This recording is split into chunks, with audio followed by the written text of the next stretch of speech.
now going to explore ideas around how to measure some of these issues. How do you measure sustainability for cities, and where should the relational issues come in place? And my bit of this session is to talk about how cities are measuring themselves or have begun to measure themselves. And mostly what I want to be able to show you through that is that relational issues don't come up in their measurements.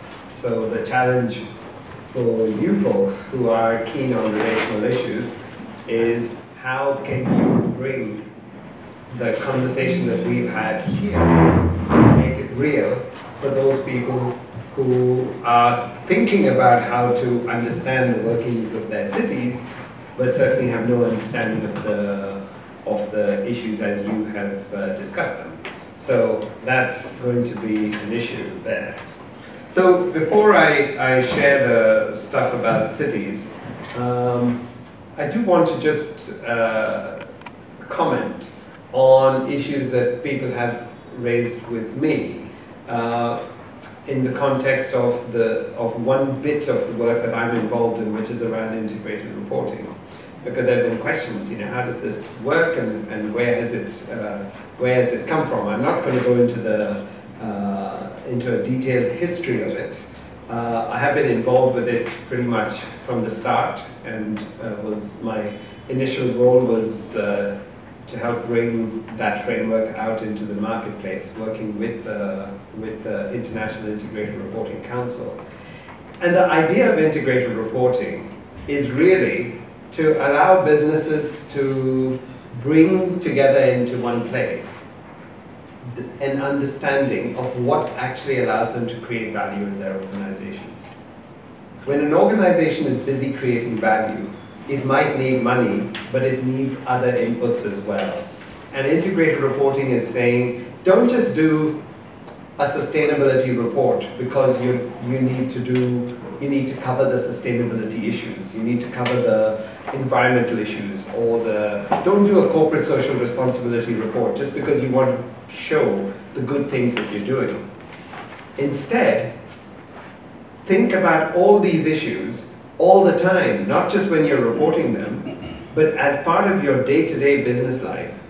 Can you make decisions about all these different issues, whether they're environmental issues or human capital issues or relational issues or even financial issues? Can you make them part of your day-to-day working in your business?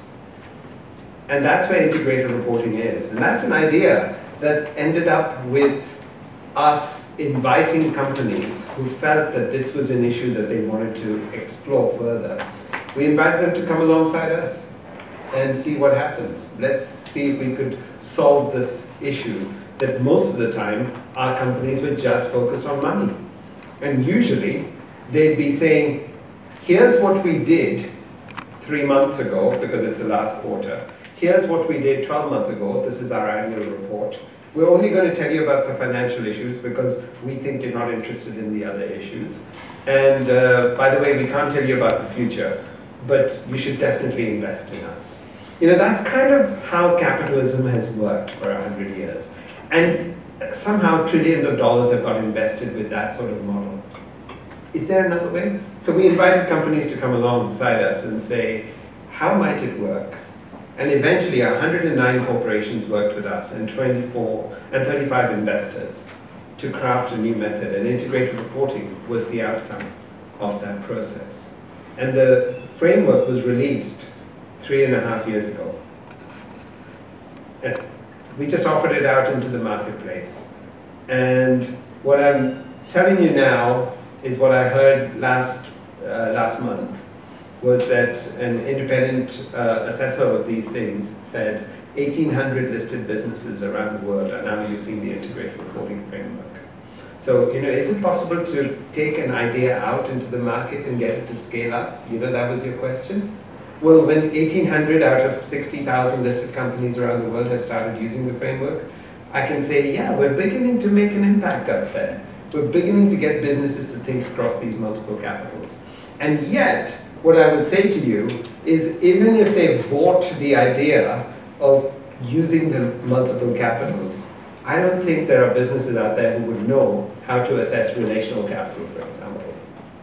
How would you make relational capital part of your business decision making today? How do you know whether your business is doing a good job on relational issues or a bad job? How would you encourage your management to set targets for them? So I don't know the answers to this. I've come here to learn, but also to challenge you folks, to say, unless we can answer those questions, we're never going to see relational issues become part of the day-to-day language of business, because it will be too far disconnected from what they're doing every day. So that's certainly a challenge I'd like to share with you, and that is a context for talking about cities. Because what sort of issues, what sort of metrics would you use when you're measuring a city? Now today, a lot of focus has gone into something called smart cities, where cities are encouraged to deal with their sustainability challenges in the richest, most imaginative ways possible, quite often using technology to help them do that. And we have a collaboration in Milton Keynes where we're working with the University of Cambridge in order to craft something that we're calling a mobility map for Milton Keynes. So we can understand where all the cars are, where all the buses are, how the trains are working, where the pedestrians are, where the cyclists are. And you can actually work out, if you want to go from A to B, how to get there. Now, of course, any road traffic thing will tell you how to get from A to B. You know, any sat-nav will tell you that. But really, what you want to know is when you get to B, you want to park somewhere near B. And you don't want to be messing around, driving around B, because Google gets you to B, but then you spend ages and use a lot of energy and produce emissions just trying to find a parking spot. So instead, what Milton Keynes is exploring is how do you keep track of free parking spaces around B, some of which have not even existed at the time that the person starts the journey, but you're directing them to a free parking space near B so that it minimizes the amount of time they spend messing around the city. It lowers emissions, it keeps traffic down, and it gets the person faster to where they're going and closer. And that kind of system is just one example of a smart city in operation. It's bringing together all these different issues. Now, there are 3 different types of smart cities that I see out there. And the first generation of them, you could call them technology-led smart cities, where we can do something because we have the technology to do it, and we think cities should do it. And it was largely tech companies selling their capabilities to cities. And we've seen a lot of that. And in fact, across India at the moment, the Indian government has announced a 100 smart cities program, and much of it is about doing this sort of thing. Let's put in some technology. Indian companies are good at producing tech. Let's use some of that tech. They don't ask other questions like, who needs this? Why are we doing this? What's the benefit? Etc., etc. So then you get generation 2 of this cities thing, which is more the city is leading on this. The technology just plays an enabling role. And I hope Milton Keynes has been getting closer to that, where it's saying, we don't care what the technology is. First, let's ask the question, what are we trying to do as a city? How does the city work? What are the challenges? And the city leaders are involved in that decision making. But it gets much more complicated if you also bring citizens into the picture, if you bring local communities into the picture. And that's where Smart Cities 3 is really going, where citizens co-create with the city leaders the solutions that they want.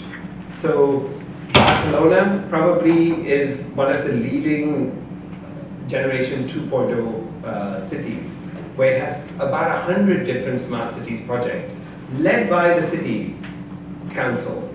The leaders know what they're trying to do and they're doing it. But quite often the citizens in Barcelona are saying, I'm not sure what benefit I get from this. I would want something else done. And that's certainly been our experience at Milton Keynes. where citizens say, I just want to know how I can make sure that the art museum funding continues. And I'm interested in that. I couldn't care less what you guys are doing on water and energy and so on. Can we focus on what's important to me and my community? And when you get citizens involved, it makes the whole thing much more complicated, I can assure you of that. But that's kind of where it's headed. Right now, there's probably one really good example of that, and that's Venice, Vienna, where the citizen is much more involved alongside the leadership of the city in shaping the direction that a city goes in. But this is about who provides the ideas. How do we know that the city is actually working? So Boyd Cohen is one of the leading people thinking about city strategies, and he basically has a number of metrics that he looks at, and the metrics are largely in the space of, what does the economy look like, what does government look like, what do people, how does people work in the city, how does the living stuff work, living metrics in terms of happiness and safety and health, what does mobility look like, and what do environmental issues look like. And if you think about how this works, he's trying to put together a picture of the issues that are important to cities. And he's saying, here's my set of, he's actually got 62 indicators under this. He doesn't really have relational issues in there. And it's interesting for me that that's like a whole capital that's just missing. The closest he gets to it is, when he talks about inclusive society and creativity and education. But really the relational element, how does one bit of a city relate to another? How do the communities relate to each other? And how do individuals relate to each other? It's just completely missing from here. So even though there are some comprehensive views being put together about how to understand a city, I think the challenge is how we get relational issues into this. And then I want to just share with you one idea, which is a city score. Boston has come up with a city score. And basically what they have is a whole bunch of issues. Each issue, they actually show on their website every single day how they're faring on it. So you want to know how policing is working? They talk about it. You want to know about how people are using the garden space? They talk about it. You want to know how the transport system is working? They talk about it. Every issue is actually rated. And if they're doing well, it's a 1. If they're not doing well, it's less than 1. If they're doing better than they thought, it's more than 1. And every issue aggregates together and they create a city score. And the mayor talks about his city score. He wants a city score so that people know that someone is paying attention on all these different fronts. And that's interesting because the city is being much more open and transparent about how it is viewing itself. Of course, as the residents of that city, you may disagree with them, but this is the start of a conversation where you can have a conversation to say, okay, I understand you think you're doing well, I don't think you're doing well, let's talk about it. And that's where the city score completely falls down. It doesn't have any relational elements. So when I go out there looking at the schemes that are being put together, I don't see the relational stuff in there. And I think I want to lay that out to you folks as a challenge. How do you get the relational issues that are so clearly important in value creation, so clearly important in the way in which cities actually work? How do we get that built into these things? We need to see some solid frames being put in place around that.